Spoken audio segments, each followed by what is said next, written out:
Pray for Julia. Dia tidak bisa berteriak, tapi kita bisa.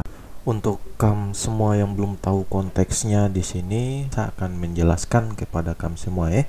Tapi sebelum itu saya juga disclaimer karena di sini mungkin ketika saya menceritakan ini cukup menyayat hati kita untuk kita mendengarkannya. Jadi mungkin kalau kamu yang tidak cukup kuat, minta maaf, mungkin boleh di skip ya. Minta maaf karena memang sekali lagi ini cukup menyayat hati.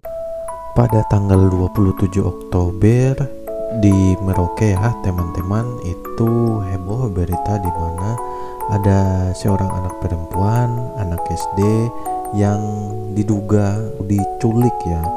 Ini bukan tanpa alasan kamu semua ya, di mana di sini ada CCTV ya dari tetangga korban yang merekam kalau adanya gerak-gerik seseorang yang memanjat pagar dari rumah si korbannya.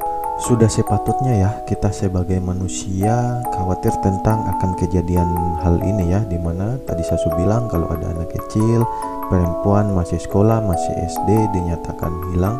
Jadi cukup menimbulkan keresahan atau kepanikan ya di antara masyarakat di sini ya. Dan cukup disayangkan ya teman-teman, setelah kita menunggu berjam-jam dan didapatkan berita kalau adik kita ini sudah dipanggil Tuhan ya, sudah dalam keadaan minta maaf, tidak bernyawa, dengan kondisi tubuh yang minta maaf saya bisa katakan sudah tidak wajar ya teman-teman. Kamu ingat ya di depan itu ada tulisan kalau dia tidak bisa berteriak ya, tapi kita bisa berteriak. Di sini ditemukan fakta bahwa adik perempuan ini, adik Julia ini ternyata berkebutuhan khusus ya teman-teman. Minta maaf saya tidak bisa membayangkan bagaimana detik-detik kengeriannya yang dihadapi oleh adik kita ini ya teman-teman. Siapa yang tidak sedih mendengar hal tersebut? Siapa yang tidak tersayat hatinya ya? Tidak ada, saya yakin ya, tidak ada manusia yang dapat melakukan hal keji tersebut ya teman-teman. Saya juga belum tahu pelakunya ini siapa sampai-sampai bisa melakukan hal yang sekeji itu ya. Saya harap di sini juga pelaku itu mendapatkan balasan yang berkali-kali lipat. Saya tidak bilang di akhirat ya, yang saya bilang masih di dunia ini. Semoga dia juga bisa merasakan apa yang dirasakan oleh adik kita ini. Minta maaf ya teman-teman kalau mungkin di sini saya tidak menceritakan secara detail ya. Saya juga berharap di sini masih bisa kasih update ke kamu semua dari kejadian ini.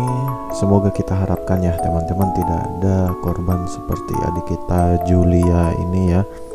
Dan semoga saya juga doakan semoga adik kita ini yang sudah dipanggil Tuhan semoga tenang di alam sana, bisa mendapatkan tempat yang jauh lebih layak daripada di tempat ini ya teman-teman.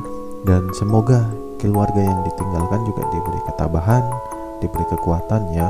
Dan terakhir juga sekali lagi pelakunya semoga bisa didapatkan ya teman-teman. Kita berharap besar di sini ya. Tetaplah sehat, tetaplah baik-baik saja ya teman-teman.